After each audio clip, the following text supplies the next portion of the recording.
ಇದೆಂತ ಮಾತು ದೊಡ್ಡಪ್ಪ? ನಾನು ಚಿಕ್ಕವನೆಂದು ಈ ರೀತಿ ಹೇಳುತ್ತಿರುವೆಯಾ? ನಿನ್ನ ಕಣ್ಣ ಮುಂದಿರುವ ಈ ಪಾರ್ಥಿವ ದೇಹವು ಚಿಕ್ಕದಿರಬಹುದು, ಆದರೆ ಇದರೊಳಗಿನ ಜೀವ ಜ್ಯೋತಿಯು ಚಿಕ್ಕದಲ್ಲ. ಪರಿತ್ರಾಣಾಯ ಸಾಧೂನಾಂ ವಿನಾಶಾಯ ಚ ದುಷ್ಕೃತ ಧರ್ಮ ಸಂಸ್ಥಾಪನಾರ್ಥಾಯ ಸಂಭವಾಮಿ ಯುಗೆ ಯುಗೆ. ಕೃಷ್ಣ, ಕಷ್ಟವಯ್ಯ ಕಷ್ಟ ನಿನ್ನ ಸಹವಾಸ. ಅದು ನಿನ್ನ ಭ್ರಮೆ. ಹಾಗೆ ಬನ್ನಿ ವೀಕ್ಷಕರೇ, ಇನ್ನು ಪಾತ್ರಧಾರಿಗಳು ಯಾರು, ಅವ್ರು ಹೇಗೆ ಪಾತ್ರವನ್ನ ಅಭಿನಯಿಸ್ತಾರೆ, ಹಾಗೆ ಹೇಗೆ ತಯಾರಾಗಿದ್ದಾರೆ, ವೇಷಭೂಷಣ ಏನು, ಅವರು ಯಾವ ಪಾತ್ರವನ್ನ ಮಾಡ್ತಾರೆ ಅನ್ನೋದನ್ನ ಸಂಕ್ಷಿಪ್ತವಾಗಿ ಹೇಳ್ತೀವಿ. ಸರ್ ನಮಸ್ತೆ. ಸರ್ ನಮಸ್ಕಾರ ಮೇಡಮ್. ಯಾವ ಪಾತ್ರವನ್ನ ಹಾಕಿದ್ದೀರಾ ಸರ್? ನಾನು ಅಭಿಮನ್ಯು ಪಾತ್ರ ಮಾಡ್ತಾ ಇದ್ದೀನಿ ಮೇಡಮ್. ಓಕೆ, ಅಭಿಮನ್ಯು ಪಾತ್ರದ ಒಂದ್ ಡೈಲಾಗ್ ಹೇಳ್ಬೋದಾ? ಅಭಿಮನ್ಯು ಪಾತ್ರದ ಮೇಡಮ್ ಒಂದು ಹಾಡು ಹೇಳ್ಬಿಡ್ಲಾ? ಆ, ದೊಡ್ಡಪ್ಪ, ಇದೆಂತ ಮಾತು ದೊಡ್ಡಪ್ಪ? ನಾನು ಚಿಕ್ಕವನೆಂದು ಈ ರೀತಿ ಹೇಳುತ್ತಿರುವೆಯಾ? ನಿನ್ನ ಕಣ್ಣ ಮುಂದಿರುವ ಈ ಪಾರ್ಥಿವ ದೇಹವು ಚಿಕ್ಕದಿರಬಹುದು, ಆದರೆ ಇದರೊಳಗಿನ ಜೀವ ಜ್ಯೋತಿಯು ಚಿಕ್ಕದಲ್ಲ. ಕ್ಷಾತ್ರ ತೇಜ ಚಿರ ಪ್ರಕಾಶದಿಂದ ಅದು ಜ್ವಜ್ವಲಮಾನವಾಗಿ ಬೆಳಗುತ್ತಿದೆ. ಸಾಹಸದ ಪ್ರಭಫಲಕದಿಂದ ಪ್ರತಿಬಿಂಬಿತವಾಗಿ ವಿಜೃಂಭಿಸುತ್ತಿದೆ. ಅದು ತನ್ನ ಮಹತ್ ಪ್ರಕಾಶದಿಂದ ಕುರುಕ್ಷೇತ್ರವನ್ನು ಬೆಳಗಲು ಅವಕಾಶ ಮಾಡಿಕೊಡು. ನನ್ನನ್ನು ಮಗನಾಗಿ ಪಡೆದ ಧನಂಜಯನು ಅಭಿಮಾನದಿಂದ ತಲೆದೂಗಲಿ. ವೀರಪ್ರಸವಾದ ಸುಭದ್ರೆಯು ಆನಂದಶ್ರುಗಳನ್ನು ಸುರಿಸಲಿ. ಯೋಗ್ಯವಸಾರವು ದೊರೆತಾಗ ಧೈರ್ಯದಿಂದ ಹೋರಾಡಿ ಕೀರ್ತಿಶಾಲಿಯಾಗುವುದು ಕ್ಷಾತ್ರದ ನಿಯಮ. ಮರಣಕಂಜಿ ಶತ್ರು ಸಂಹಾರಕ್ಕಾಗಿ ಹಿಡಿದ ಖಡ್ಗದಿಂದ ಅಡಿಗೆ ಮನೆಯ ಕಾಯಿ ಪಲ್ಯಗಳನ್ನು ಕತ್ತರಿಸಿದ ಕುಳಿತುಕೊಳ್ಳುವುದಕ್ಕಲ್ಲ. ಜ್ಯೇಷ್ಠ ಪಿತಾ, ನಾನು ತಾಯಿಯ ಗರ್ಭದಲ್ಲಿದ್ದಾಗಲೇ ಆ ಯುವನ್ನು ಭೇದಿಸುವ ಉಪಾಯವನ್ನು ಕಲಿತಿರುವೆನು. ಈಗಾದರೂ ಉಪಯೋಗಕ್ಕೆ ಅವಕಾಶ ದೊರೆತಿರುವುದು. ಅದನ್ನು ವ್ಯರ್ಥ ಮಾಡಬೇಡ ತಂದೆಯೇ, ನನಗೆ ಅನುಮತಿಯನ್ನು ಕೊಡು. ಆಗ ತಿಳಿಯುವೆ ಪಾರ್ಥನ ಮಗ ಪಾರ್ಥನಂತೆ ಪರಾಕ್ರಮಶಾಲಿ ಎಂಬುದನ್ನು. ತುಂಬಾ ಚೆನ್ನಾಗಿ ಹೇಳಿದ್ರಿ. ಹಾಗೆ ಆಲ್ ದಿ ಬೆಸ್ಟ್ ಅಂತಾನು ಹೇಳ್ತೀನಿ. ಇನ್ನೊಂದು ವಿಚಾರ ಹೇಳ್ಬೇಕು ಅಂತಂದ್ರೆ, ಇಲ್ಲಿ ಆಡು ಭಾಷೆ ಬಂದ್ಬಿಟ್ಟು ಚೇಂಜ್ ಇರುತ್ತೆ. ಅಲ್ಲಿ ಆ ಪಾತ್ರದಲ್ಲಿ, ಅಭಿಮನ್ಯು ಪಾತ್ರದಲ್ಲಿ ಆಡು ಭಾಷೆ ಬೇರೆ ಇರುತ್ತೆ. ಸೊ ಎಷ್ಟು ಕಷ್ಟ ಆಯ್ತು ನಿಮ್ಗೆ? ಪ್ರಾಕ್ಟೀಸ್ ಮಾಡಿದ್ರಿ ಮೇಡಮ್, ಚೆನ್ನಾಗಿ ಒಂದು 2 ತಿಂಗಳು ಪ್ರಾಕ್ಟೀಸ್ ಮಾಡಿದ್ದೀವಿ. ಒಳ್ಳೆ ಮೇಷ್ಟ್ರು ಬರೋ ಸಿಕ್ಕಿದ್ದಾರೆ, ಅದರಿಂದ ಏನಂತ ಕಷ್ಟ ಏನು ಅನಿಸಿಲ್ಲ. ನಮಸ್ಕಾರ. ನಮಸ್ತೆ, ನಿಮ್ಮ ಹೆಸರು ಮತ್ತೆ ನೀವು ಮಾಡ್ತಾ ಇರುವಂತಹ ಪಾತ್ರ? ನನ್ನ ಹೆಸರು ಶ್ರೀನಿಧೀಶ್. ನಾನು ಧರಿಸಿರೋ ಪಾತ್ರ ಶ್ರೀಕೃಷ್ಣ. ಎಷ್ಟು ಕಷ್ಟ ಆಯ್ತು ಸರ್? ಆ ಭಾಷೆ ಇರ್ಬೋದು, ನಿಮ್ಮ ಆಡು ಭಾಷೆನೇ ಬೇರೆ ಇರುತ್ತೆ, ಬೆಂಗಳೂರು ಮಿಕ್ಸ್ ಇಂಗ್ಲಿಷ್ ಅಂತಾನೆ ಹೇಳ್ಬೋದು. ಈಗ ಕೃಷ್ಣನ ಪಾತ್ರವನ್ನ, ಅದು ದೇವರು ಕೃಷ್ಣ ಅವರ ಪಾತ್ರವನ್ನ ಮಾಡ್ತಿದ್ದೀರಾ, ಹೇಗನ್ನಿಸ್ತಾ ಇದೆ? ಹಳೆಗನ್ನಡ ಅದ್ರ ಪ್ರಾಕ್ಟೀಸ್ ಅಂತೂ ಇದ್ದೇ ಇರುತ್ತೆ. ಮುಖ್ಯವಾಗಿ ಗುರುಗಳಿಗೆ ಸಮರ್ಪಣೆ ಮಾಡ್ಕೊಳೋದು. ಅದು ಗುರುಗಳಿಗೆ ಸಮರ್ಪಣೆ ಮಾಡ್ಕೊಂಡ್ರೆ ಅದು ಒಲಿಯುತ್ತೆ, ಅದು ಉದ್ದಿಯ ಒಲಿಯುತ್ತೆ. ಅಷ್ಟು ಮಾತ್ರ ಹೇಳಕ್ಕಾಗೋದು. ಓಕೆ, ಈಗ ಕೃಷ್ಣನ ಪಾತ್ರವನ್ನ ಧರಿಸಿದ್ದೀರಾ. ಕಲಿಯುಗದಲ್ಲಿ ತುಂಬಾ ವೆಬ್ ಸೀರೀಸ್ ಬಂದಿದೆ, ಸೀರಿಯಲ್ಸ್ ಬಂದಿದೆ, ಹಾಗೆ ಇನ್ನೇನು ಸಿನಿಮಾಗಳು, ಟಾಲಿವುಡ್, ಬಾಲಿವುಡ್, ಯಾವ ವುಡ್ಡು ಬಿಟ್ಟಿಲ್ಲ. ಈಗ ಈ ಒಂದು ಹಳ್ಳಿಯ ಸೊಗಡನ್ನ ಉಣ್ಸೋಕೆ ಬರ್ತಾ ಇದ್ದೀರಾ, ಅದು ಬೆಂಗಳೂರಿನ ಜನಗಳಿಗೆ. ಏನ್ ಅನ್ನಿಸ್ತಾ ಇದೆ? ಇದು ಇದೇ ಜನರೇಷನ್ಗೆ ಅಂತ್ಯವಾಗಬಾರ್ದು. ಯಾಕಂದ್ರೆ ಅಂತ್ಯವಾದ್ರೂ ಅದು ಪರಮಾತ್ಮನ ಹೆಂಗ್ ಸೃಷ್ಟಿ ಮಾಡ್ಬೇಕು, ಧರ್ಮ ಸ್ಥಾಪನೆ ಮಾಡ್ಬೇಕು, ಅದು ಆಗ್ತಾ ಇರುತ್ತೆ. ಆದ್ರೂ ನಮ್ಮಂತರ ಯುವಕರು ಪ್ರೋತ್ಸಾಹ ಮಾಡ್ತಿದ್ರೆ ಮತ್ತೆ ಈಗ ನೆಕ್ಸ್ಟ್ ಜನರೇಷನ್ಗೆ ಅವ್ರು ಅದನ್ನ ಹಂಗೆ ಉಳಿಸ್ಕೊಂಡು ಹೋಗ್ಬೋದು ಅಂತ ನನ್ನ ಅನಿಸಿಕೆ. ಬೇಸಿಕಲಿ ಏನು ಉದ್ಯೋಗವನ್ನ ಅಥವಾ ಏನ್ ಮಾಡ್ತಾ ಇದ್ರಿ ನೀವು? ಉದ್ಯೋಗ, ನನ್ನ ಸ್ವಂತ ಕೆಲಸ ಇದೆ, ಸೆಲ್ಫ್ ಬಿಸ್ನೆಸ್ ಇದೆ, ಅದು ಮಾಡ್ಕೊಂಡಿರ್ತೀನಿ. ಓಕೆ, ಯುವಕರಿಗೆ ಏನ್ ಹೇಳ್ತೀರಾ? ಈಗ ಕಲಾವಿದ್ರು ಕೃಷ್ಣನ ಕೊಳಲ್ ಮಿಸ್ ಆಗಿತ್ತು. ಓಕೆ, ಈಗಿನ ಯುವಕರಿಗೆ ಏನ್ ಹೇಳ್ತೀರಾ? ಎಲ್ಲ ಸಿನಿಮಾ ಅಂತಾರೆ, ಅಥವಾ ಸೀರಿಯಲ್ಸ್ ಅಂತಾರೆ, ಅಥವಾ ಟಿಕ್ ಟಾಕ್ ಆಗಿರ್ಬೋದು, ರೀಲ್ಸ್ ಆಗಿರ್ಬೋದು, ಎವ್ರಿ ಟೈಮ್ ಮೊಬೈಲ್ ಅನ್ನ ಕೈಯಲ್ಲಿ ಇಟ್ಕೊಂಡಿರ್ತಾರೆ. ಒಂದು 10 ನಿಮಿಷನಾದ್ರೂ ನಾಟಕವನ್ನ ನೋಡ್ಲಿ. ಹೌದು, ಏನ್ ಹೇಳಕ್? ಅಷ್ಟು ಮಾತ್ರ ಇಲ್ಲ, ಕೆಲವು ಇನ್ನೂ ಇದೆ, ಚಟಗಳೆಲ್ಲ ಇರುತ್ತೆ ಅವರೆಲ್ಲ. ಅದನ್ನೆಲ್ಲ ಕಂಪ್ಲೀಟ್ ಆಗಿ ತ್ಯಜಿಸ್ಬಿಟ್ಟು ಈ ತರ ಕೆಲವು ಪ್ರೋಗ್ರಾಮ್ಗೆ ಪ್ರೋತ್ಸಾಹ ಮಾಡ್ಬೇಕಾಗಿ ಹೇಳ್ಕೊಂಡು. ನಿಮ್ಮ ಒಂದು ಡೈಲಾಗ್ ಅನ್ನ ಕೇಳಲೇಬೇಕು. ಪರಿತ್ರಾಣಾಯ ಸಾಧೂನಾಂ ವಿನಾಶಾಯ ಚ ದುಷ್ಕೃತ ಧರ್ಮ ಸಂಸ್ಥಾಪನಾರ್ಥಾಯ ಸಂಭವಾಮಿ ಯುಗೆ ಯುಗೆ. ಥ್ಯಾಂಕ್ ಯು ಸೋ ಮಚ್, ಧನ್ಯವಾದಗಳು. ನೋಡಿದ್ರಲ್ಲ ವೀಕ್ಷಕರೇ, ಬೆಂಗಳೂರಿನಂತಹ ದೊಡ್ಡ ಸಿಟಿಯಲ್ಲಿ ಏನಾಗ್ತಿದೆ ಅಂತಂದ್ರೆ, ಎಲ್ಲಾ ಯುವಕರಾಗಿರ್ಬೋದು, ಕೃಷ್ಣ ಅವ್ರು ಹೇಳ್ದಾಗೆ ದುಶ್ಚಟಗಳಿಗೆ ಬಲಿಯಾಗ್ತಾ ಇದ್ದಾರೆ. ಹಾಗೆ ಸಿನಿಮಾ ಆಗಿರ್ಬೋದು, ನೋಡ್ಲಿ ಪರವಾಗಿಲ್ಲ, ಸಿನಿಮಾಗಳನ್ನ ನೋಡ್ಬೇಕು, ಅದ್ರ ಜೊತೆ ನಾಟಕಗಳನ್ನ ನೋಡ್ಬೇಕು, ಹಾಗೆ ಇನ್ನು ಸ್ಕ್ರಿಪ್ಟ್ ಗಳನ್ನ ನೋಡ್ಬೇಕು. ಸಿನಿಮಾಗಳನ್ನ ಒಂದೇ ನೋಡ್ತಾ ಇರೋದಲ್ಲ, ವೆಬ್ ಸೀರೀಸ್ ನ ಒಂದೇ ನೋಡ್ತಾ ಇರೋದಲ್ಲ, ನಿಜಕ್ಕೂ ಈ ತರದೊಂದು ನಾಟಕಗಳನ್ನ ನೋಡಿದಾಗ ನಿಮ್ಗೊಂಥರ ಮನಸ್ಸಿಗೆ ಉಲ್ಲಾಸ ಆಗುತ್ತೆ. ನಿಮ್ಮ ಹಳೆ ನೆನಪುಗಳು, ನೀವು ಏನು ಚಿಕ್ಕ ವಯಸ್ಸಲ್ಲಿ ಇರ್ಬೇಕಾದ್ರೆ ಯಾವ ತರ ಒಂದು ಖುಷಿ ಪಟ್ಟಿದ್ದೀರಾ ನೋಡಿ, ಆ ಬಾಲ್ಯ ವಾಪಸ್ ಬರುತ್ತೆ ಅಂತ ನಾನು ಹೇಳ್ತೀನಿ. ಇದೆಷ್ಟು ಈ ಹೊತ್ತಿನ, ಅಂದ್ರೆ ಈ ಟೈಮ್ ನ ವಿಶೇಷವಾಗಿತ್ತು ಬಿಕಾಸ್ ಆಫ್ ಏನಂತಂದ್ರೆ ಎಷ್ಟು ಕಲಾವಿದರನ್ನ ನೀವು ನೋಡಿದೀರಾ, ಅವರ ಮುಖದಲ್ಲಿ ಎಷ್ಟು ತೇಜಸ್ಸಿತ್ತು, ಹಾಗೆ ನಾಟಕ ಮಾಡುವಂತ ಹುಮ್ಮಸ್ಸು ಇತ್ತು ಅಂತ ಹೇಳಿದ್ರೆ ತಪ್ಪಾಗಲ್ಲ ವೀಕ್ಷಕರೇ. ಇನ್ನು ಹೆಚ್ಚು ಹೆಚ್ಚು ಜನಸಾಮಾನ್ಯರು ಬರಬೇಕು, ಕಲಾವಿದರಿಗೆ ಉತ್ತೇಜನವನ್ನ ನೀಡಬೇಕು, ಇನ್ನು ಹೆಚ್ಚೆಚ್ಚು ನಾಟಕಗಳಾಗಬೇಕು. ಬೆಂಗಳೂರಂತ ದೊಡ್ಡ ದೊಡ್ಡ ಸಿಟಿಯಲ್ಲೂ ಕೂಡ ನಾಟಕಗಳಾಗಬೇಕು. ಅದನ್ನ ಎಲ್ಲರೂ ಬಂದು ಜನಸಾಮಾನ್ಯರು ವೀಕ್ಷಣೆಯನ್ನ ಮಾಡಬೇಕು, ಖುಷಿ ಪಡಬೇಕು ಅಂತ ಹೇಳೋಕೆ ಈ ಸಮಯದಲ್ಲಿ ಇಷ್ಟಪಡ್ತೀನಿ. ಕ್ಯಾಮ್ರಾ ಪರ್ಸನ್ ಸಂದೀಪ್ ಜೊತೆ ನಾನು ಕಾವ್ಯ ಹೆಗಡೆ, ಕರ್ನಾಟಕ ಟಿವಿ ಬೆಂಗಳೂರು. ಬನ್ನಿ ದುರ್ಯೋಧನ ಅವರು ಏನ್ ಹೇಳ್ತಾರೆ, ಅವ್ರ ಹೆಸರೇನು, ನಿಜವಾದ ಹೆಸರೇನು, ಪಾತ್ರದ ಹೆಸರೇನು, ಹೇಗೆ ಅವರು ನಾಟಕವನ್ನ ಮಾಡೋಕೆ ಅಥವಾ ರೆಡಿ ಮಾಡ್ಕೊಂಡಿದ್ದಾರೆ ಅನ್ನೋದ್ರ ಬಗ್ಗೆ ಸಂಕ್ಷಿಪ್ತ ಮಾಹಿತಿಯನ್ನ ಕೊಡ್ತೀವಿ. ನಮಸ್ತೆ ಸರ್, ನಿಮ್ಮ ಹೆಸರು ಮತ್ತೆ ನೀವು ಮಾಡ್ತಿರುವಂತಹ ಪಾತ್ರದ ಹೆಸರು? ನಮಸ್ತೆ ಮೇಡಮ್, ನನ್ನ ಹೆಸರು ಜಗದೀಶ್ ಗೌಡ ಅಂತ. ನಾವಿದೇ ದಾಸರಳ್ಳಿ ಗ್ರಾಮದವರು.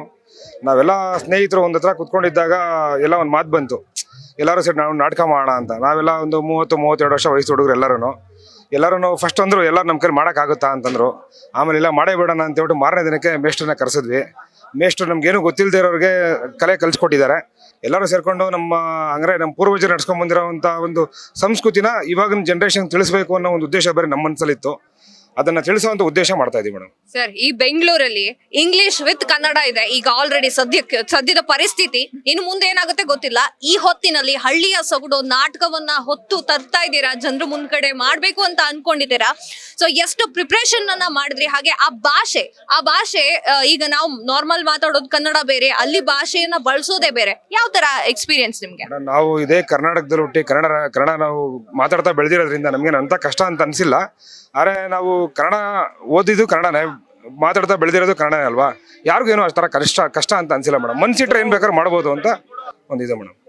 ಓಕೆ, ಇನ್ನೊಂದು ವಿಚಾರ ಹೇಳ್ಬೇಕು ಅಂತಂದ್ರೆ ಇದೇ ದುರ್ಯೋಧನನ ಪಾತ್ರವನ್ನ ಚಾಲೆಂಜಿಂಗ್ ಸ್ಟಾರ್ ದರ್ಶನ್ ಅವರು ಮಾಡಿದ್ರು.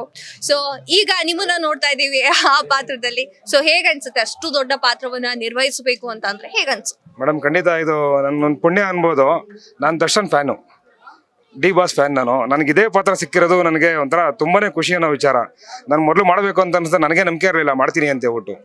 ಕೆಲವರು ಹಿರಿಯರು ಒಂದೆರಡು ಸಲಹೆ ಕೊಟ್ಟರು, ಆಮೇಲೆ ಮಾಡಕ್ಕೆ ಒಪ್ಕೊಂಡು ಮಾಡ್ತಾ ಇದ್ದಾರೆ. ನನಗೆ ನಿಜವೂ ನಾವು ದರ್ಶನ್ ಫ್ಯಾನ್ ಆಗಿರೋದ್ರಿಂದ ನನಗೆ ದುರ್ಯೋಧನ ಅನ್ನೋ ಪಾತ್ರ ತುಂಬಾ ಇಷ್ಟ. ಆಮೇಲೆ ನನ್ನ ನಿಜವಾದ ಲೈಫಲ್ಲೂ ನಾನು ಹಂಗೆ ದುರ್ಯೋಧನ ಥರನೇ ಇರೋದು, ಹಂಗೆ ಇರ್ತೀವಿ ಮೇಡಮ್. ನೋಡಿದ್ರೆ ಗೊತ್ತಾಗುತ್ತೆ. ಐ ಮೀನ್ ದುರ್ಯೋಧನ ಅಂತ ಅಲ್ಲ, ಅಷ್ಟು ಚೆನ್ನಾಗಿ ಎತ್ತರವಾಗಿ ಹೈಟ್ ಆಗಿ ಅಥವಾ ಫಿಟ್ ಆಗಿ ಇದ್ದೀರಾ. ಇನ್ನೊಂದು ವಿಚಾರ ಹೇಳ್ಬೇಕು ಅಂತಂದ್ರೆ ಈಗ ನಾಟಕ ಮಾಡ್ತಾ ಇದ್ದೀರಾ, ದುರ್ಯೋಧನ ಪಾತ್ರ ಒಂದೆರಡು ಡೈಲಾಗ್ ಹೊಡಿಬಹುದಾ? ಡೈಲಾಗ್ ಎಲ್ಲ ಆಡಲ್ಲ ಮೇಡಮ್. ಡೈಲಾಗ್ ಅದು ನಿನ್ನ ಭ್ರಮೆ ಕೃಷ್ಣ, ಕೆಟ್ಟರೂ ಸರಿ ಕಟ್ಟ ಕಡೆಯದಾಗಿ ಪಾಂಡವರನ್ನು ಕಾಡಿಗಟ್ಟಬೇಕೆಂದು ಪಟ್ಟು ಹಿಡಿದ ಕೆಚ್ಚೆದೆಯ ವೀರ ಕಟ್ಟಾಳು ಈ ಕೌರವೇಶ್ವರನನ್ನೇ ಕೆಣಕಿ ಕೇಕೆ ಹಾಕಿ ನಕ್ಕಳಲ್ಲ ಆ ಪಾಂಡು ವಸತಿ ಪಾಂಚಾಲಿ, ಅಂದೇ ತೊಟ್ಟೆನು ಈ ಛಲವನ್ನು. Thank you sir, thank you so much. ತುಂಬಾ ಚೆನ್ನಾಗಿ ಮಾತನಾಡಿದ್ರಿ, ಹಾಗೆ ಆಲ್ ದ ಬೆಸ್ಟ್. ಇನ್ನೊಂದು ವಿಚಾರ ಹೇಳ್ಬೇಕು ಅಂದ್ರೆ ಈಗಿನ ಯೂತ್ಸ್ ಎಲ್ಲರೂ ಕೂಡ ಏನು ಅಂತಂದ್ರೆ ಸಿನಿಮಾ ಅಂತಾರೆ ಅಥವಾ ವೆಬ್ ಸೀರೀಸ್ ಅಂತಾರೆ, ಈಗ ಬಿಟ್ಟಿದ್ದಾರೆ ಆಲ್ಮೋಸ್ಟ್ ಆಲ್. ಹಳ್ಳಿಗಳಲ್ಲಿ ನಾಟಕ ಕಾಮನ್, ಬಟ್ ಈ ಬೆಂಗಳೂರು ಅಂತ ಸಿಟಿಲಿ ನಾಟಕ ಕಾಮನ್ ಅಲ್ಲವೇ ಅಲ್ಲ. ಅದ್ರಲ್ಲೂ ಕುರುಕ್ಷೇತ್ರ ಅನ್ನುವಂತಹ ನಾಟಕವನ್ನ ಆಯ್ಕೆ ಮಾಡಿದೀರಾ. ಯೂತ್ಸ್ಗೆ, ಈ ಯುವ ಜನತೆಗೆ ಏನ್ ಹೇಳೋಕೆ ಇಷ್ಟಪಡ್ತೀರಾ? ಇದು ನಮ್ಮ ದೇಶದ ಸಂಸ್ಕೃತಿ, ಇದು ನಮ್ಮ ಹಿರಿಯರೆಲ್ಲ ನಡ್ಕೊಂಡ್ ಬಂದಿರೋಂಥದ್ದನ್ನ. ಎಷ್ಟೋ ವರ್ಷ ಬ್ರಿಟಿಷ್ ಆಳ್ವಳಿಕೆ ಮಾಡಿದ್ರು, ಎಷ್ಟೋ ವರ್ಷ ಮುಸ್ಲಿಂ ರಾಜ್ಯದಲ್ಲಿ ಆಳ್ವಳಿಕೆ ಮಾಡಿದ್ರು ನಮ್ಮ ದೇಶನ. ಅವ್ರ ಕೈಲಿ ನಮ್ಮ ಸಂಸ್ಕೃತಿನ ಅಳ್ಸಕ್ಕಾಗಿಲ್ಲ, ಮುಂದಕ್ಕೆ ಯಾರ ಕೈಲೂ ಆಗಲ್ಲ.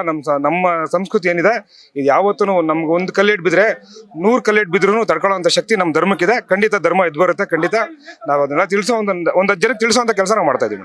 ತುಂಬಾ ಜನ ಬಂದಿದ್ದಾರೆ, ಆಲ್ ದ ವೆರಿ ಬೆಸ್ಟ್. ತುಂಬಾ ಚೆನ್ನಾಗಿ ಮಾಡಿ. ಇನ್ನೊಬ್ಬ ಪಾತ್ರಧಾರಿಗಳಿದ್ದಾರೆ, ಇವರು ಯಾವ ಪಾತ್ರವನ್ನ ಹಾಕಿದ್ದಾರೆ, ಹಾಗೆ ಅವ್ರ ನಿಜವಾದ ಹೆಸರೇನು ಅನ್ನೋದನ್ನೆಲ್ಲ ತಿಳ್ಕೊಳ್ಳೋಣ. ನೀವು ನೋಡಿದ್ರೆ ಚಿಕ್ಕ ಹುಡುಗನ್ ತರ ಕಾಣ್ತಾ ಇದ್ದೀರಾ, ಯಾವ ಪಾತ್ರವನ್ನ ಹಾಕಿದ್ದೀರಾ, ಮತ್ತೆ ನಿಮ್ಮ ನಿಜವಾದ ಹೆಸರು? ನನ್ನ ಹೆಸರು ಚಿದು ಅಂತ.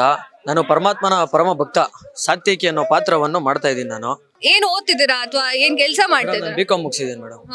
ಬಿಕಾಂ ಮುಗಿಸಿ ಸದ್ಯಕ್ಕೇನು ಮಾಡ್ತಾ ಇಲ್ಲ. ಈ ನಾಟಕದ ವಿಚಾರ ಹೇಳ್ಬೇಕು ಅಂತಂದ್ರೆ ನೀವು ಆಡುವಂತಹ ಭಾಷೆ ಬೇರೆ, ನಾಟಕದಲ್ಲಿ ಬಳಸುವಂತಹ ಭಾಷೆನೇ ಬೇರೆ. ಎಷ್ಟು ಕ್ರಿಟಿಕಲ್ ಆಗಿತ್ತು ನಿಮ್ಗೆ? ಅಂತ ತೊಂದರೆ ಏನು ಅನ್ಸಿಲ್ಲ, ಯಾಕಂದ್ರೆ ನಾವು ಅವಾಗಿಂದ ಕನ್ನಡ ಅಂತ ಬಂದಿರೋದ್ರಿಂದ ನಮ್ಗೆ ಅದೇನು ತೊಂದರೆ ಅನ್ಸಿಲ್ಲ. ಆಡೋ ಭಾಷೆಗೂ ನಮ್ಮ ಸಂಸ್ಕೃತಿ ಹಳೆ ಕಲೆಗೂ ತುಂಬಾ ವ್ಯತ್ಯಾಸ ಇದೆ. ಅದನ್ನ ನಾವು ಮೇಷ್ಟ್ರು ನಮ್ಗೆ ಅದನ್ನ ತಿದ್ದಿ ಬುದ್ಧಿ ಹೇಳಿ ಕಲ್ಸ್ಕೊಟ್ಟಿದ್ದಾರೆ. ನಾವು ಶ್ರದ್ಧೆಯಿಂದ ಕಲ್ತಿದ್ದೀವಿ. ಇಷ್ಟು ಹೇಳಕ್ ಇಷ್ಟಪಡ್ತೀನಿ. ಇನ್ನೊಂದು ವಿಚಾರ ಹೇಳ್ಬೇಕು ಅಂದ್ರೆ ಈಗಿನ ಕಾಲದ ಯೂತ್ಸ್ ಎಲ್ಲ ಸಿನಿಮಾ ಆಗಿರ್ಬಹುದು, ವೆಬ್ ಸೀರೀಸ್ ಇಲ್ಲದೆ ಅಂತೂ ಇರೋದೇ ಇಲ್ಲ. ಸೊ ನೀವು ಒಂದು ಯೂತ್ಸ್ ಆಗಿ ನಾಟಕವನ್ನ ಹೆಚ್ಚೆಚ್ಚು ನೋಡಿ ಅಂತ ಹೇಳ್ತಾ ಇದ್ದೀರಾ, ಹಾಗೆ ಏನ್ ಹೇಳೋಕೆ ಇಷ್ಟಪಡ್ತೀರಾ? ಮೇಡಮ್, ಈಗಿನ ಕಾಲದ ಯುವಕರು ಹೆಂಗೆ ಅಂದ್ರೆ ಜಾಲತಾಣಗಳಲ್ಲಿ ಮುಳುಗೋಗಿರ್ತಾರೆ. ವಾಟ್ಸಪ್, ಫೇಸ್ಬುಕ್, ಇನ್ಸ್ಟಾಗ್ರಾಮ್ ಅನ್ನೋದು ಎಲ್ಲ ಯೂಟ್ಯೂಬ್ ಅಲ್ಲಿ ಅದು ಇದು ಅಂತ ನೋಡ್ತಾರೆ. ಆದ್ರೆ ನಮ್ಮ ಪೌರಾಣಿಕಕ್ಕೆ ನಾವು ಒಂದು ಬೆಲೆ ಕೊಡಬೇಕು, ಒಂದು ಮಹತ್ವ ಐತೆ. ಮತ್ತು ನಮ್ಮ ನಾಟಕನ ಒಂದು ಕುರುಕ್ಷೇತ್ರವನ್ನು ಒಂದು ಮಹಾಕಥೆಯನ್ನು ನಾವು ಜನಗಳಿಗೆ ತಿಳಿಸ್ಕೊಡೋಣ ಅಂದ್ಬಿಟ್ಟು ನಾನು ಒಂದು ಪಾತ್ರ ಮಾಡ್ತಾ ಇದ್ದೀನಿ ಮೇಡಮ್. ಓಕೆ, ನಿಮ್ಮ ನಾಟಕದ ಡೈಲಾಗ್ ಕೇಳ್ಬೋದಾ? ಕೇಳ್ಬೋದು ಮೇಡಮ್. ಕೃಷ್ಣ, ಕಷ್ಟವಯ್ಯ ಕಷ್ಟ ನಿನ್ನ ಸಹವಾಸ, ಇಲ್ಲ ಸಲ್ಲದ ದೋಷಾರೋಪವನ್ನು ಬಲಭದ್ರನ ಮೇಲೆ ತಂದುಡ್ಡು ಆತನನ್ನು ಸ್ಥಳಭ್ರಷ್ಟನಾಗುವಂತೆ ಮಾಡಿರುವೆಲ್ಲ. ಇನ್ನು ನಮಗಳ ಗತಿ ಏನು ಮಾಡುವೆಯೋ ನನಗೆ ಭಯವಾಗುತ್ತಿರುವುದು. Thank you so much, all the best, ಚೆನ್ನಾಗಿ ಮಾಡಿ. Thank you. ವೆಬ್ ಸೀರೀಸ್ಗಳು ಹಾಗೆ ಸಿನಿಮಾಗಳು, ಹಾಲಿವುಡ್, ಬಾಲಿವುಡ್ ಅಂತ ಹೇಳ್ತಾ ಇರುವವರು ನಾಟಕವನ್ನ ಒಮ್ಮೆ ಆದ್ರೂ ನೋಡೇ ಇರ್ತಾರೆ. ಇಲ್ಲಿ ಬೆಂಗಳೂರಿನಲ್ಲಿ ಅಂದ್ರೆ ಹಳ್ಳಿಗಳಲ್ಲಿ ನಾಟಕ ನಡೆಯೋದು ಕಾಮನ್, ಆದ್ರೆ ಬೆಂಗಳೂರಿನಲ್ಲಿ ನಾಟಕ ನಡೀತಾ ಇದೆ. ಅದು ಯಾವ್ಯಾವ ಪಾತ್ರವನ್ನ ಯಾರ್ಯಾರು ಮಾಡ್ತಾ ಇದ್ದಾರೆ, ಯಾವ ನಾಟಕ ಇದು ಅನ್ನೋದ್ರ ಬಗ್ಗೆ ಸಂಕ್ಷಿಪ್ತ ಮಾಹಿತಿಯನ್ನ ಕೊಡ್ತೀವಿ. ಸರ್ ನಮಸ್ತೆ ಸರ್, ಯಾರ್ಯಾರು ಯಾವ ಪಾತ್ರವನ್ನು ಮಾಡ್ತಿದ್ದಾರೆ? ಮೇಡಮ್, ಜಗದೀಶ್ ಗೌಡ ಅಂತ ದುರ್ಯೋಧನ್ ಪಾತ್ರ ಮಾಡ್ತಾ ಇದ್ದಾರೆ. ಓಕೆ ಓಕೆ ಚಿದಾನಂದ್ ಗೌಡ ಅಂತ ಅವರು ಸಾತ್ಯಕ್ಕೆ ಪಾತ್ರ ಮಾಡ್ತಾ ಇದ್ದಾರೆ. ಓಕೆ ಶ್ರೀನಿಧಿ ಗೌಡ ಅಂತ ಅವರು ಕೃಷ್ಣನ್ ಪಾತ್ರ ಮಾಡ್ತಾ ಇದ್ದಾರೆ. ಓಕೆ ರಾಕೇಶ್ ಅಂತ ಅಭಿಮನ್ಯು ಪಾತ್ರ ಮಾಡ್ತಾ ಇದ್ದಾರೆ. ಇವರು ಅವಿನಾಶ್ ಗೌಡ ಅಂತ ಓಕೆ ಅವರು ಅರ್ಜುನ್ ಪಾತ್ರ ಮಾಡ್ತಾ ಇದ್ದಾರೆ. ಯಾವ ಕುರುಕ್ಷೇತ್ರನ? ಹೌದು, ಕುರುಕ್ಷೇತ್ರ. ಯಾವ ಸೀನ್ ಸರ್? ಈಗ ದ್ವಾರಕೇಶನ್ ಬರುತ್ತೆ, ಫೈಟ್ ಸೀನ್ ಇದು. ಇದು ಮತ್ತಳ್ಳಿ ಶ್ರೀನಿವಾಸ ಡ್ರಾಮಾ ಸೀರೀಸ್. ಮುಗಿದ್ಮೇಲೆ ನಡೆಯುವಂತದ್ದು ಅಥವಾ ಇಲ್ಲ ಇದಕ್ ಮುಂಚೆ ಕುರುಕ್ಷೇತ್ರ ಸ್ಟಾರ್ಟ್ ಆಗುತ್ತಲ್ಲ, ಆ ಟೈಮಲ್ಲಿ ಶ್ರೀಕೃಷ್ಣನ ಸಹಾಯ ಪಡೆಯೋದಕ್ಕೆ ದುರ್ಯೋಧನ ಮತ್ತೆ ಅರ್ಜುನ ದ್ವಾರಕೆಗೆ ಹೋಗ್ತಾರೆ ಕೃಷ್ಣನ ಬಳಿಗೆ. ಆ ಒಂದು ಸಮಯದಲ್ಲಿ ಅಲ್ಲಿಂದ ಈ ಡ್ರಾಮಾ ಶುರು ಆಗುತ್ತೆ. ಎಲ್ಲಿವರೆಗೆ ಇರುತ್ತೆ? ಇದು ಭಗವದ್ಗೀತೆ ಸೀನ್ ವರೆಗೂ ಇರುತ್ತೆ, ಲಾಸ್ಟ್ ಗದಾ ಯುದ್ಧನೂ ಇರುತ್ತೆ. ಭೀಮನ ಪಾತ್ರಧಾರಿಗಳು ಯಾರು? ಭೀಮನ ಪಾತ್ರದ ಧನಂಜಯ ಗೌಡ ಅಂತ ಹೇಳಿ. ಸೊ ಇದು ಈ ತರ ನಡೀತಾ ಹೋಗ್ತಾ ಇರತ್ತೆ. ಎಷ್ಟು ಜನ ಬಂದಿದ್ದಾರೆ ಅಂತ ನಿಮ್ಗೆ ಅನಿಸ್ತಾ ಇದೆ ನಾಟಕವನ್ನ ನೋಡೋದಕ್ಕೆ? ಯಾಕಂತಂದ್ರೆ ಈಗ ಸೀರಿಯಲ್ಗಳಾಗಿರ್ಬೋದು ಅಥವಾ ವೆಬ್ ಸೀರೀಸ್ ಆಗಿರ್ಬೋದು, ಹಾಲಿವುಡ್, ಬಾಲಿವುಡ್ ಅಂತಾನೆ ಹೇಳ್ತಾರೆ ಜನ. ಇಲ್ಲಿ ನಾಟಕವನ್ನ ನೋಡೋಕೆ ಎಷ್ಟು ಜನ ಬಂದಿದ್ದಾರೆ? ಈಗ ಒಂದು ಸದ್ಯಕ್ಕೆ ಒಂದು 500 ರಿಂದ 600 ಜನ ಇದ್ದಾರೆ ಮೇಡಮ್. ನಮ್ಮ ಎಕ್ಸ್ಪೆಕ್ಟೆಡ್ 1,500 2,000 ಜನ ಇದ್ದಾರೆ. ನಿರೀಕ್ಷೆ ಇದೆ ಮೇಡಮ್, ಒಂದು 2,000 ಜನ ಬರುವಂತ ನಿರೀಕ್ಷೆ ಇದೆ ಮೇಡಮ್. ಈ ನಾಟಕಕ್ಕೆ ಗುರುಗಳು ಯಾರು ಸರ್? ಮೇಡಮ್, ಮಾರಪ್ಪ ಅಂತ ಹೇಳ್ಬಿಟ್ಟು ಇವರೇ ಮೇಡಮ್. ಹೇಳಿ ಸರ್, ಯಾವ ತರ ಕಲ್ಸಿಕೊಟ್ರಿ ಅವರಿಗೆ? ಯಾವ ತರ ಏನು ಅದು ಆ ಭಾಷೆಯಲ್ಲಿ ಬರ್ಬೇಕಲ್ವಾ, ಹಳೆ ಭಾಷೆಯಲ್ಲಿ ಬರ್ಬೇಕಲ್ವಾ? ಹೌದು, ಅದು ನಾವು ಒಂದು 2-3 ತಿಂಗಳು 4-5 ತಿಂಗಳಿಂದ ಪ್ರಾಕ್ಟೀಸ್ ಮಾಡಿದ್ವಿ. ಅದು ಸಂಸ್ಕೃತ ಮಿಕ್ಸ್ ಇರ್ತದೆ, ಪೌರಾಣಿಕ ನಾಟಕ ಅಂತಂದರೆ 3-4 ತಿಂಗಳಿಂದ ಪ್ರಯತ್ನ ಮಾಡಿ ಅವರಿಗೆ ಎಲ್ಲ ತಾಲೀಮ್ ನೀಡಿ ಅವರಿಗೆ ಟ್ರೈನಿಂಗ್ ಕೊಟ್ಟು ಪ್ರಾಕ್ಟೀಸು ಮಾಡಿ ರೆಡಿ ಮಾಡಿದ್ವಿ. ಹೇಗಿತ್ತು ಸರ್ ಪ್ರಾಕ್ಟೀಸ್ ಸಮಯದಲ್ಲಿ? ಯಾವ ತರ ಮಾತನಾಡ್ತಿದ್ರು ಪಾತ್ರಧಾರಿಗಳು? ಯಾವ ರೀತಿಗೆ ಈಗ ಅಭ್ಯಾಸ ಮಾಡಿ ಯಾವ ರೀತಿಗೆ ತಂದಿದ್ದೀರಾ? ಎಷ್ಟು ಪಳಗಿಸಿದ್ದೀರಾ ಅವ್ರನ್ನ? ಅವರಿಗೆ ನಾವು ಒಂದು ವರ್ಡ್ಸನ್ನ 10 ಸರಿ 50 ಸಲ ಹೇಳ್ಕೊಟ್ರು ಅದು ಬರಲ್ಲ. ಆದರೂ ಕೂಡ ಅವ್ರನ್ನ ತಿದ್ದಿ ನೇರ ಮಾಡಿ ಹೇಳಿಕೊಟ್ಟು ಕಲಿಸಿದ್ವಿ. ಇವರು ಈಗ ಅಭಿನಯಿಸ್ತಾ ಇರುವಂತ ಕಲಾವಿದರು ಯಾರೂ ಸಹ ಈ ಹಿಂದೆ ನಾಟಕವನ್ನು ಅಭಿನಯಿಸಿಲ್ಲ. ಇದೇ ಪ್ರಥಮ ಬಾರಿಗೆ ಯುವ ಕಲಾವಿದರು, ಎಲ್ಲರೂ ಎಜುಕೇಟೆಡ್, ಇವರು ಕಲಿತು ಅಭಿನಯಿಸ್ತಾ ಇದ್ದಾರೆ. ಇದೇ ಫಸ್ಟ್ ಟೈಮ್ ಮಾಡ್ತಾ ಇರೋದು, ಅದರಿಂದ ಚೆನ್ನಾಗಿ ಬಂದಿದೆ ಅಂತ ನಮ್ಗೆ ಮೇಡಮ್. ಮಾಸ್ಟರ್ ಒಳ್ಳೆ ಗುರು. ಇವತ್ತೊಂದು ದಿವಸ ಒಂದು 40-50 ವರ್ಷಗಳ ಹಿಂದೆ ನಾವು ಚಿಕ್ಕ ಹುಡುಗರಾಗಿಂದ ಹಳಬರು ಈ ನಾಟಕನ, ಪೌರಾಣಿಕ ನಾಟಕನ ನಮ್ಮೂರಲ್ಲಿ ಆಡ್ಕೊಂಡ್ ಬರ್ತಾ ಇದ್ರು. ಅದಾದ್ಮೇಲೆ ನಮ್ಮ ಟೀಮ್ ನಾವು ಹುಡುಗರು ಆಡ್ಕೊಂಬಂದು ಒಂದು 9 ವರ್ಷ ಆಯ್ತು ಇದೇ ಮಾಸ್ಟರ್ ಜೊತೆ ನಾವು ಆಡಿದ್ರಿ. ಅದಾದ್ಮೇಲೆ ನಾವು ಬಿಟ್ಬಿಟ್ಟಿದ್ರಿ, ಆಡ್ತಿರ್ಲಿಲ್ಲ. ಈಗ ಬೆಂಗಳೂರು ಸಿಟಿ ಆಗಿ ಇಂಥ ನಗರ ಆಗಿ ಈ ಒಂದು ಬೆಂಗಳೂರು ಸಿಟಿಯಲ್ಲೂ ಸಹ ಈ ಒಂದು ಪೌರಾಣಿಕ ನಾಟಕನ ನಮ್ಮ ಹುಡುಗರು ಮತ್ತೆ ಪ್ರಾರಂಭ ಮಾಡಿದ್ದಾರೆ ಅಂದ್ರೆ ಖುಷಿ ತರೋಂಥ ವಿಷಯ. ಇಂಥ ಪೌರಾಣಿಕ ನಾಟಕಗಳನ್ನ ನಾವು ಹಿಂದೆ ಮಾಡ್ತಿದ್ರಿ ಹಳಬರು, ಅದನ್ನ ಮತ್ತೆ ಎಲ್ಲಾ ಕಡೆ ಇಂಥ ಒಂದು ಪೌರಾಣಿಕ ನಾಟಕನ ಮತ್ತೆ ಪ್ರದರ್ಶನ ಮಾಡಿ ಆ ಒಂದು ಹಳೆ ಕಲೆಯನ್ನ ಉಳಿಸ್ಬೇಕಂತ ಪ್ರತಿಯೊಬ್ಬರಲ್ಲೂ ಕೇಳ್ಕೊಂತೀನಿ. ಓಕೆ ಸರ್, ಬೆಂಗಳೂರು ಅಂತ ಊರಲ್ಲಿ ಈಗ ಆಲ್ಮೋಸ್ಟ್ ಅಲ್ಲಿ ಎಲ್ಲರೂ ಮುಂದುವರೆದಿದ್ದೀವಿ ಅಂತ ಹೇಳ್ತಾರೆ. ಇಲ್ಲಿ ಹಳ್ಳಿ ಸ್ಟೈಲ್ ಅಲ್ಲಿ ಇರುವಂತಹ ನಾಟಕವನ್ನ ಕೊಡೋಕೆ ಹೊರಟಿದ್ದೀರಾ, ಅದು ಹಳ್ಳಿ ಸೊಗಡನ್ನ ಬೆಂಗಳೂರಿನ ಜನಕ್ಕೆ ಕೊಡೋಕೆ ಶುರು ಮಾಡಿದ್ದೀರಾ, ಅಂದ್ರೆ ಹೊರಟಿದ್ದೀರಾ. ಆಲ್ ದ ಬೆಸ್ಟ್ ಅಂತಾನೆ ಹೇಳ್ತೀನಿ. ನಮಸ್ತೆ ಸರ್. ನಮಸ್ತೆ ಮೇಡಮ್. ನೀವು ಹಿರಿಯ ಕಲಾವಿದ್ರು ಅಂತ ಕೇಳ್ಪಟ್ವಿ. ಎಷ್ಟು ನಾಟಕಗಳನ್ನ ಮಾಡಿದಿರಾ, ನಾಟಕದ ಸಂಸ್ಕೃತಿ ಉಳಿಬೇಕು ಅಂತ ಎಷ್ಟು ಹೋರಾಟವನ್ನ ಮಾಡಿದಿರಾ ಅನ್ನೋದ್ರ ಬಗ್ಗೆ ಮಾಹಿತಿನ ಕೇಳ್ಬೇಕು ಅನ್ಕೊಂಡಿದೀವಿ. ಹೇಳಿ ಸರ್, ನಿಮ್ಮ ಆ ಕಾಲದಿನ ನಾಟಕಗಳ ಬಗ್ಗೆ. ಕಲೆಗೆ ಕೊನೆ ಇಲ್ಲ, ಕಲಾವಿದನಿಗೆ ಸುಖವಿಲ್ಲ, ನಗಿಸುವರ ಹಿಂದೆ ನೋವಿದ್ದೇ ಇರುತ್ತೆ. ಹಂಗೆ ನಾವು ಹಾಸ್ಯ ಪಾತ್ರಗಳು ತುಂಬ ಮಾಡಿದ್ದೀರಿ. ಅದರಲ್ಲೂ ಗೋರಶೂರ್ಪನಖಿ, ಲಂಕಣಿ ಅಂತ ತುಂಬ ಹೆಸರು ಪಟ್ಟಿದ್ದೀರಿ. ನಾವು ಕಲೆಯಲ್ಲಿ ಬೆಳೆದಿದ್ದು ತುಮಕೂರಲ್ಲಿ, ಹುಟ್ಟು ಬೆಳೆದಿದ್ದು ಇಲ್ಲೇ ಯಲಹಂಕದ ಹತ್ರ ಕಣ್ಣೂರಲ್ಲಿ. ಹೌದು ಮೇಡಮ್, ನಾವೊಂದು 500-600 ಪಾತ್ರ ಮಾಡಿದ್ದೀರಿ. ನಾವು ಗೋರಶೂರ್ಪನಖಿ, ಲಂಕಣಿ ಮತ್ತು ಈ ರಾಜ ಸತ್ಯವ್ರತದಲ್ಲಿ ಅಗಸ, ಬ್ರಾಹ್ಮಣ, ದೂತ, ಆಮೇಲೆ 3 ವಜ್ರಗಳಲ್ಲಿ ಬ್ರಾಹ್ಮಣ, ಆಮೇಲೆ ದಾನಶೂರ ಕರ್ಣದಲ್ಲಿ ಕೊರಮ ಅಂತ ಪಾತ್ರ ಮಾಡಿದ್ದೀರಿ. ನಾವು ತುಂಬ ಹಾಸ್ಯ ಪಾತ್ರಗಳೇ ಮಾಡಿರೋದು. ನಾವು ಜನನ ಯಾರೇ ನೋಡಿದ್ರು ತುಂಬ ನಗಿಸ್ತೀರಿ, ನಗುವಿನಿಂದ ನೋವಿದ್ದೇ ಇರುತ್ತೆ ಅಂತಾರೆ. ನಾವು ಜನಗಳನ್ನೆಲ್ಲ ನಗಿಸಿ ನಾವು ತುಂಬ ನೋವು ಪಡ್ತೀರಿ. ಸರ್, ಈಗಿನ ಕಾಲದ ಮಕ್ಕಳಿಗೆ ನಾಟಕದ ಸಂಸ್ಕೃತಿಯನ್ನ ಬೆಳೆಸುವಂತಹ ಒಂದೆರಡು ಮಾತುಗಳನ್ನ ಆಡೋಕೆ ಕೇಳ್ಕೊಂತಾ ಇದೀವಿ. ಮೇಡಮ್, ಕಲೆಗೆ ಬೆಲೆ ಯಾರು ಕೊಡ್ತಾರೋ ಅವ್ರಿಗೆ ತುಂಬ ಒಳ್ಳೆಯದಾಗುತ್ತೆ. ಈಗ ನಾಟಕದಿಂದನೇ ಸಿನಿಮಾ ಬಂದಿರೋದು, ನಾಟಕದಿಂದನೇ ಸಿನಿಮಾ ಬಂದಿರೋದು, ಸಿನಿಮಾದಿಂದ ಸೀರಿಯಲ್ ಬಂದಿರೋದು ಅಲ್ವಾ? ಕಲೆಗೆ ಬೆಲೆ ಕೊಡಲೇಬೇಕು. ನಮ್ಮ ಗುಬ್ಬಿ ವೀರಣ್ಣ ಬೆಳೆದಿರೋರು ಏನ್ರಿಂದ ಅಲ್ವಾ? ನಾಟಕದಿಂದ ಬೆಳೆದು ಅಲ್ವಾ, ಆಮೇಲೆ ಸಿನಿಮಾಗಳನ್ನು ಮಾಡಿರೋದವರು. ಅದಕ್ಕೆ ನಾಟಕಕ್ಕೆ ಯಾರು ಪ್ರೋತ್ಸಾಹ ಕೊಡ್ತಾರೋ ಅವ್ರು ಮುಂದೆ ಒಳ್ಳೆ ವ್ಯಕ್ತಿಗಳಾಗಿ, ಒಳ್ಳೆ ಕಲಾವಿದರಾಗಿ ಬೆಳಿತಾರೆ madam. Thank you sir, thank you so much. ನೋಡಿ ವೀಕ್ಷಕರೇ, ಈಗ ಮೇಕಪ್ ಅನ್ನ ಹೇಗ್ ಮಾಡ್ತಾರೆ, ಪಾತ್ರಗಳಿಗೆ ಹೇಗೆ ಬಣ್ಣವನ್ನ ಹಾಕ್ತಾರೆ ಅನ್ನೋದ್ರ ಬಗ್ಗೆ ಸಂಕ್ಷಿಪ್ತವಾಗಿ ಹೇಳ್ತಾ ಹೋಗ್ತೀವಿ. ಈಗ ಇದು ಅರ್ಜುನ ಪಾತ್ರಧಾರಿಗಳು ಬಣ್ಣವನ್ನ ಹಚ್ಚಿಸ್ಕೊಳ್ತಾ ಇದ್ದಾರೆ. ಮೊದಲು ಈಗ ಮೀಸೆನ ಬರ್ಸ್ಕೊಳ್ತಾ ಇದ್ದಾರೆ. ಹಾಗೆ ನೋಡ್ಬೋದು ಎಷ್ಟು ರಿಯಲಿಸ್ಟಿಕ್ ಆಗಿ ಬರ್ತಾ ಇದೆ ಅಂತ ಹೇಳಿ. ಇನ್ನೊಂದು ವಿಚಾರ ಹೇಳ್ಬೇಕು ಅಂತಂದ್ರೆ, ಇವರಿಗೆ ಪೂರ್ತಿ ಮುಖಕ್ಕೆ ಮಾತ್ರ ಮೇಕಪ್ ಅನ್ನ ಅಥವಾ ಬಣ್ಣವನ್ನ ಬಳಿಯಲಾಗಿದೆ, ಹೊರತು ಮೈಗಳಿಗೆ ಇನ್ನೂ ಆಗಿಲ್ಲ. ಅವರ ಪಾತ್ರ ಇನ್ನೂ ಲೇಟ್ ಆಗಿ ಬರುತ್ತೆ ಅನ್ಕೊಂತೀನಿ. ಆ ಕಾರಣಕ್ಕೋಸ್ಕರ ಎಷ್ಟು ನೀಟಾಗಿ ಕಣ್ಣಾಗಿರ್ಬಹುದು ಅಥವಾ ನಾಮವಾಗಿರ್ಬಹುದು ಎಷ್ಟು ನೀಟಾಗಿ ಬಂದಿದೆ.